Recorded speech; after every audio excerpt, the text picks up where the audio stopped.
Hello, everyone. This is part 3 of the Precedence Networks for relationships, and we are at the third approach of these relationships. So we talked about the finish-to-finish relationships with no lags, and as you can see here, we have two critical activities, B and C, due to their finish time, which is 12 days. And activity A is non-critical because it early finishes at 10, so we save with that. But looking at the diagram, the Gantt chart diagram, B and C activities, let me grab my laser. B and C activities are done both in the same day, which is unrealistic. And for that, we have to think of another approach, right? So then this takes us actually to the fourth approach, which is finish-to-finish relationship with lags this time. And in this approach, we enforce that all the three activities are done according to their finishes conditions. So B won't finish until A is finished, and C1 is not allowed to finish until B is done.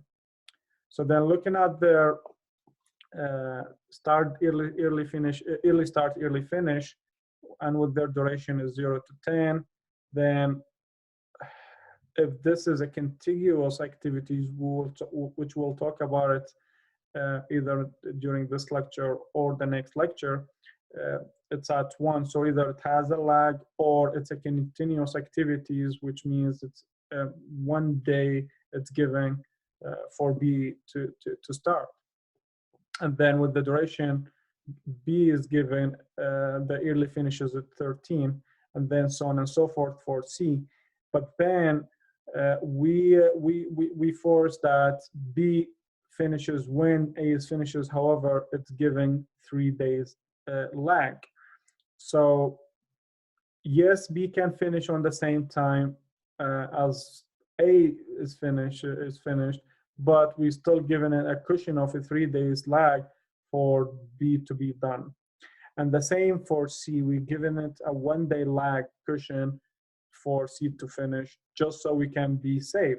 And then looking at the Gantt chart here, we have A, it goes all the way from 0 to 10. That's the activities of the excavation. And at the same time, we're giving 1 day or 10%, if you will, of A to be finished, so so B can start, and then it goes for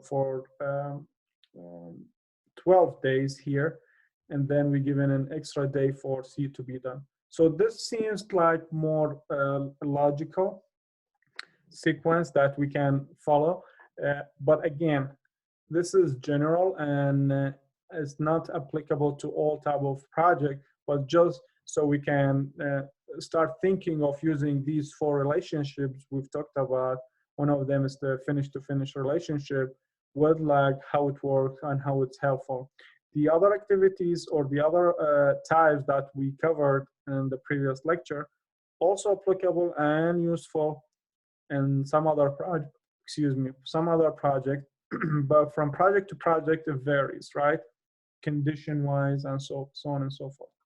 So with that, let's cover these relationships and what do they actually mean. So the 4 types of relationships, the first one is the finish to start relationship, which is the very common one. And some examples on that is, the first one is the concrete cannot be placed until the framework has been built, which is common sense, right? Finish to start. And then the second example is the doors cannot be hung until door frames have been installed. Then the second type is the start-to-start relationship. An example on that is excavation for the foundation cannot start until clearing and grubbing begins. And then the second example is laying felt on the roof cannot start until sheathing has started. The third relationship is the finish-to-finish relationship. An example on it is landscaping cannot finish until the driveway is finished. Another example, backfilling a trench cannot finish until the pipe in the trench has been laid.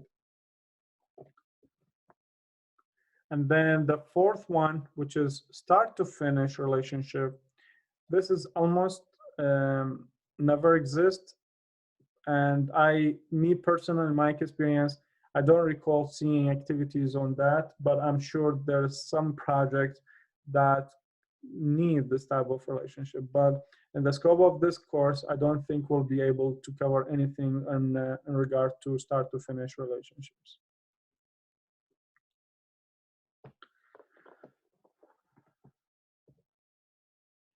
So some important facts about the four relationships to cover here pretty quickly is the only type of relationship that can be combined are start to start and finish to finish, which will cover some examples on that. Lags and lead can always be used with the four relationships. And for the CPM, again, we'll use the start to start relationship or finish to finish relationship, but there is one of them should be the driving time. It could be this one or this one. It depends.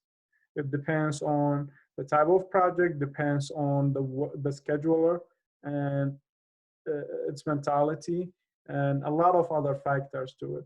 But just to keep in mind, these two relationships cannot drive in the same time.